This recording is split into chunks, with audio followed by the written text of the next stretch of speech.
Hey YouTube, well I'm here to talk about my favorite show. Then came back on. I'm here to talk about Greenleaf. All right, part 1 aired last night. Part 2 is tonight. Two-part, what do you call that? Premiere. 3rd season premiere. Okay, so it opens up. Bishop is in a hotel room sleeping, right? He wakes up. And Rochelle is in the room. But Rochelle is fully clothed. So we're led to believe it in the beginning that he's in the bed with Rochelle, right? But nothing has happened. Lady Mae has thrown him out of the house and he has gone over to her room to sleep. Right? And I think this is her room at the Biltmore Hotel. Anyway, she's coming on heavy and he is saying, I'm married. You know I'm married. I don't know. We haven't totally figured out the Bishop yet. We know we had that low down affair with Lady Mae's sister, Mavis, but we don't know if he is the kind of guy that can be easily seduced or not, or just a horn dog. We'll figure that out. But this is what's going on in this episode. It's all about the Bishop and Miss Rochelle. Next thing we see is Zora has done run away. Last season, Zora is involved with this asshole who is an abuser. She's in love with him, or so she thinks. He has slapped the hell out of her at a cotillion, I think it was. And then her father, Jacob, found out about it because the other girl, Grace's daughter, saw it and told him. So he punches him out, and that's where we left the last season, right? So now she done ran away. She's missing. Charity rushes back. She was on tour. She rushes back to town because Kevin has shown up, and when she arrives, she's in the middle of this thing where Zora has run away. That's what they're all talking about. So there's all kind of drama going on. We'll get to the other dramas in a minute. Okay, so she mainly came back because Kevin is in town and Kevin wants to see his son. And Kevin, they have an agreement about custody, temporary custody. So she comes back off the tour, right? Supposedly only for a few days. Y'all know that Grace, who is the primary character, has never gotten along with her mother. They've always fought. Her mother's always blamed her for everything. This continues. So they have a confrontation where Lady Mae is blaming Grace for everything. Since she came back, everything is going to hell. She had this fairy tale life. Grace came back, and so she blames it all on Grace, including Zora running away, including her husband doing what he's doing, which we haven't quite got to yet. But she blames Grace. Grace just takes it. But I have the feeling, based on the premiere episodes we've seen, or clips we've seen, she's not going to take it for too much longer. Okay, so they have a confrontation. And so Jacob finds... anticlimactic. Jacob just goes out and finds Zora. Apparently she was near the state line. She's about to cross the state line with this guy.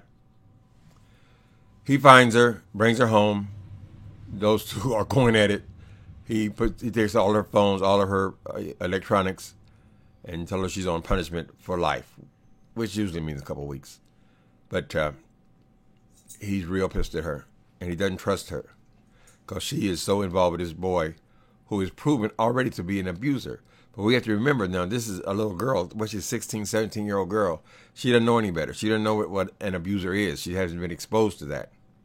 And it looks like she's going to have to find out the hard way because she's still into this boy, even after he whooped her ass and treated her bad all through last season. Okay. Rochelle shows up at the bishop's office at the church unannounced. Shows up, and this secretary looks like she's going to have a bigger role this time. She is immediately suspicious of this Rochelle woman. The Rochelle woman tries to I'll take that in. You know, she's at the secretary's desk, receptionist's desk, picks up the mail like she's going to take it into the bishop, right? And the receptionist, I don't think so. So she said, yeah, go. He calls her, he lets her in. He calls the bishop. Bishop lets her in. The door is open. And Bishop asks her when he notices her looking in there to close the door, which may or may not have been a mistake.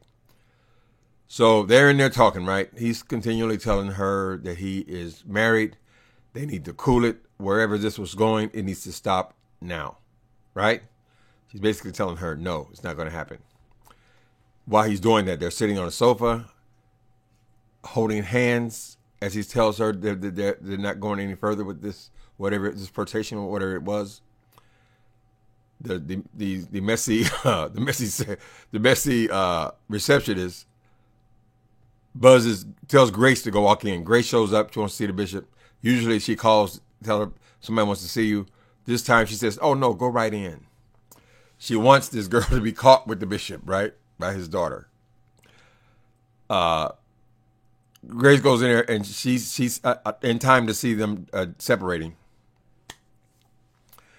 And she invites her father. Rochelle leaves. She invites her father to coffee. Let's go talk. As they're talking, Grace brings up the issue with her mother. What's going on with you and Mama, whatever.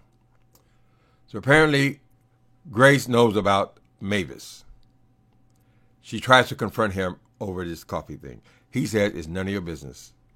Stay out of it. Right? About Mavis. See, the thing with Mavis was, they all knew that before him and May got married, he had an affair with Mavis. Although it wasn't an affair because they were both single. Right? That's the impression. The family's always known that. And then May found out that they had, she's always thought that they had an affair after they got married. A one night stand, she thinks. She's been thinking this for years. They've been married over 20 years. Well, when she could tell from last season, when she told May, I forgive you. May said, forgive me for what? For what you did that one time. They had to kind of throw that one time, but she was that impression in there, right? And she said, one time? Honey, I can't even remember the times. And May is... That was a cliffhanger from last season, right? She had revealed they had been having an affair since the marriage. Okay.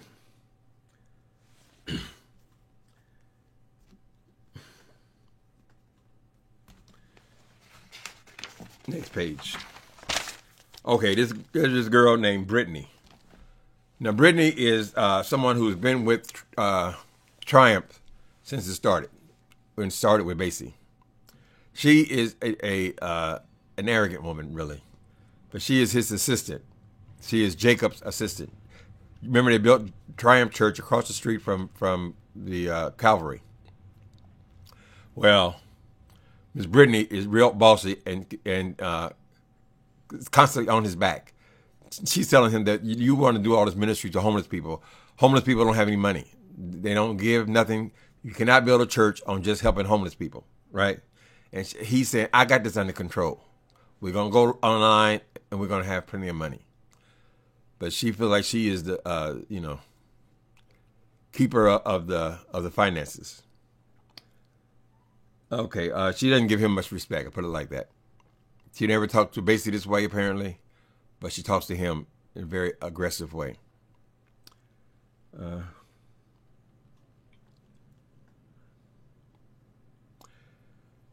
Kevin, we mostly hear Kevin on the phone with Charity, but he knows she's going back on tour, right? And he's saying that he wants to keep the son, baby. Come here. I know when he get ready to start up. Say hello. Hi, hello. How you doing? Gonna do the dance. Oh, my daddy gonna do the dance. Okay, that's all you get. Get lost. Okay. What was I talking about? Kevin? She's not having that. She don't trust him. He took off last time. Although they kept forcing him out, basically. Anyway, we haven't seen Kevin's situation with his relationship. Remember, he was seeing the lawyer who is their good friend's son, a man that Lady Mae has had an affair with. Now, she got a lot of nerve because you know men's is dogs, right? So it's not as surprising that he would have an affair, the husband, but she was having one as well early in their relationship with his lawyer's father. We got a taste of that last season, right? Anyway, so we don't know where it stands with those two. All we know is that lawyer is giving him advice about his son, his rights, and custody. Okay. Charity doesn't want to hear it. She's still angry with him. So they're not on the best of terms. Okay. Next thing we see is Bishop and got a letter from the IRS. Uncle Matt, y'all remember him, the child molester? Well, Uncle Matt was in charge of all the finances, right? Including taxes. Now, I thought churches were exempt from taxes, but I guess they have to pay certain kinds of taxes. Maybe it's property taxes. I don't know what kind of taxes they are, but apparently they weren't being paid, and now the IRS sends him a letter saying he owes $2 million, or he's going to be guilty of tax evasion, income tax evasion. I don't know. I don't know how that works. Maybe their personal income is taxable. However it works, they want $2 million. Now, let me tell you this. Here in California, in I don't know if it's all over the nation or not, there's this IRS fraud going on, right? IRS fraud, where people is calling you and telling you that you owe a certain amount of money, call this number and all this kind of bullshit, right? I don't think the IRS is going to write you a letter telling you to send them $2 million or your ass is going to jail. But that's the way they're presenting it. Maybe it's just in the interest of speeding things along. I don't think that's very realistic that they would send you a letter with the amount without ever talking to you. Seems more like they would show up. And I'm sure they will. Okay. May, she don't give a damn. She don't want to hear it. How did that happen? Your brother, your family. That May's from one hell of a family. They got child molesters. The father was a child molester, molested her. Then the son's a child molester. Then her sister is fucking her husband. To be holy people, this is one fucked up. Excuse me. This is one family with issues, shall we say? Anyway, the boy didn't pay the taxes. May don't hear it. She said, "I want you to go and get your shit and get out." So I don't want to divert attention from this series that I'm trying to review, our reenact. That's the right word. Anyway, the way these women are able to tell these men to get the hell out and keep the house and keep everything he worked for, and he still has to pay for it, although he don't live there. I guess you can do that. I don't know. So she don't want to hear it. She's unforgiving. She's mad as hell. So the three siblings get together, Grace, Jacob, and Charity. And they're trying to figure out what in the hell is going on with their parents. And Grace tells them about Bishop and Mavis, how they were having an ongoing affair. And they found out about it. May found out about it because Mavis told her. She got it from the horse's mouth. He can't deny it because it actually happened, right? So, let's see. Then we have this other story, which is still vague. We don't know the motivations of this reporter. Remember the reporter? I forget his name. It'll come back to me. But the reporter that Grace was seeing last season, well, she's still seeing him. We don't know what his story is. We know he won't go nowhere near a church, but he's extremely interested in what goes on with the Greenleaf family. Now, at one point, he was supposed to be doing an expose on the Greenleafs. Then he supposedly fell in love with her. So that's not his mission any longer, we think. But we don't know. We don't know what his motivation is. He won't go to the church, but he wants to report on the church. He's not a church lover. He is a skeptic. So either he is undercover writing the story on his family, or he's actually in love with Grace. It is not made clear yet. Okay. May skips church, which is something she never does, and she walks over there to Triumph, across the street, where her son is a preacher. She almost goes into the sanctuary, and she is affronted by this girl, Tasha. Tasha is Basie's wife. I think she still is Basie's wife. I don't know if there was any divorce. He just disappeared. Anyway, Tasha invites her to tea at first. She sees Tasha doing menial work at the church, setting up the pastries and tea and all that kind of stuff, right? She's taken aback by that. And then when they begin to talk, Tasha starts telling her the story about this other. She said she's fortunate that she at least gets to make cookies and cakes because at least she has a job, right? Or a position in the church in Triumph. Well, she starts telling the story about this other ex-first lady who ended up living in an apartment by the freeway and fell or something like that. And then she got paralyzed and then her eye was falling out and that scared the shit out of her. Yeah, these are devious women. There's a lot going on here. Okay, so that scares the hell out of May, what could happen to her after she was no longer the first lady. Would she be making pies and cakes? Or would she be living in an apartment by the freeway? Anyway, she comes back to her senses. Lady May realizes what she's given up. Now, this woman is riding around, even when she gets in her car, I think the car is either a Maserati or a Jaguar. I can't see the front of it. But to emphasize that what a good life she has. And she has a good life. Maybe they live in a palace. Okay. That shakes her up, and she leaves that woman. We get one of those knowing glances from the actress, Tasha. Right? Like an intelligence that's just in their eyes. That was planned that way. She intended to scare the hell out of her. Okay, we see Zora. She's in church. She's an usher. That's incidentally my job, so I take this very personally. This little girl is stealing money out of the collection pot. Ah, disgusting. Her nose is wide open for this little boy, right? This little abusive ass boy. So she steals money out of the collection plate, which tells me that she's about to run away again and find this dude. Something tells me there's going to be, we're just guessing now. Something tells me there's going to be some kind of crime with this guy because they got to shake him from her. Now, is it going to be that the father, Jacob, accidentally kills him? Something like that, I think. They usually got a big drama in there somewhere. Somebody got to die. And this guy, we've already seen that he is absolutely no good, so maybe it'll be him. Jacob finally gets the balls to fire Miss Brittany because after he gives a sermon, that sermon where Lady May almost walked in on, it was lackluster. He felt it was lackluster. His wife is trying to encourage him. She walks into the office, and I'm talking about this assistant of his, and she's bitching because it said like you were off your game today. Oh, you could tell by the collection plates. You know, she's obsessed with money. And he tells her, you know what? You're fired. Get out. Get your shit and get the hell out of here. Okay, so this is all a plan of that other girl.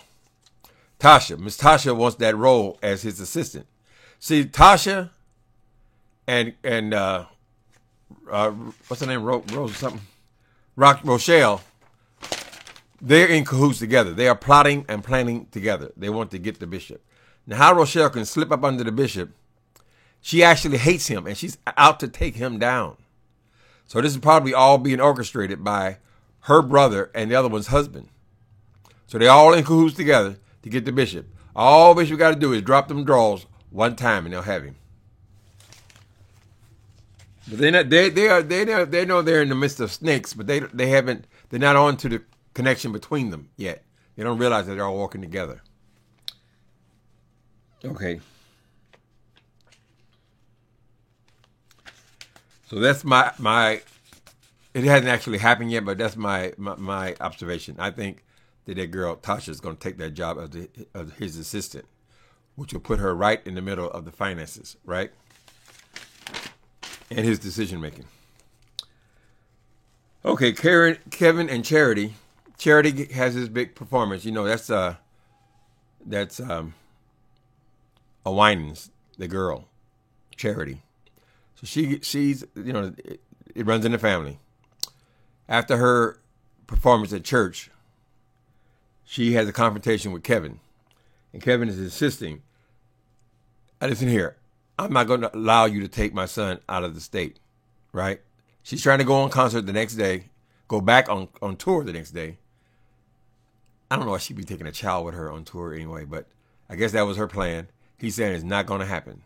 If you take my son across state lines, you have broken our agreement and you are kidnapping him.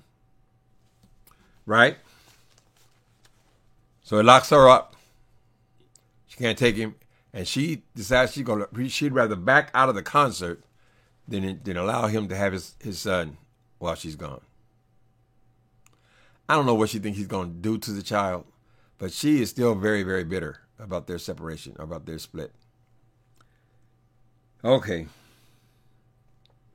Next thing we see is that Charity is romantically involved with this guy, Jabari. We hope Jabari's not gay. It seems like in the beginning they were kind of teasing us that might be the case. We should probably push her over the top since every man she touches seems to be gay, but they're actually involved. His motives are not clear, but it's a business relationship and also a romantic relationship. So she tells him, I can't go back on the tour. It's about my son. He says, you have a contract. And she says, this is about my son. What? Nobody's going to kill the son. She's going to have to learn to share. I guess this is a real big thing with people who have children and custody issues. If they were on better terms, maybe it wouldn't be so, but she does not trust him, and she does not want to leave the child in front of. And I think maybe a little bit, I don't want to leave you around. I don't want to leave him around your lifestyle kind of thing. That could be, or maybe something I'm just thinking. Anyway, she'd rather stay home than to allow Kevin to have his son for any period of time.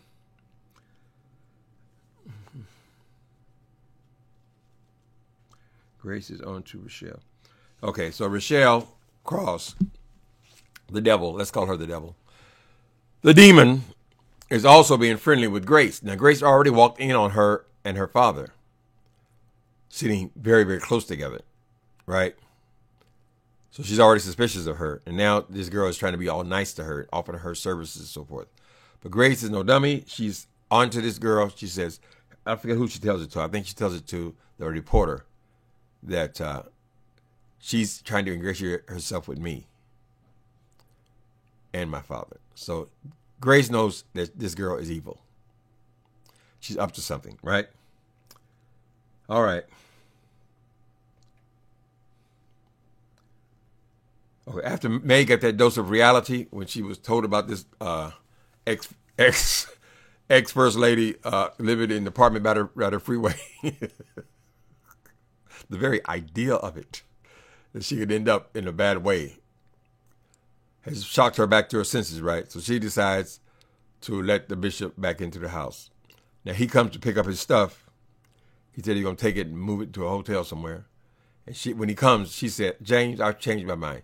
You can stay until we deal with this IRS issue.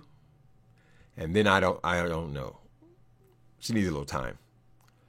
Okay, but she ain't going to walk away from that, honey. That would be, you're a damn fool. Even if you guys stayed in the same house and never spoke again, she's not going to walk away from that fortune.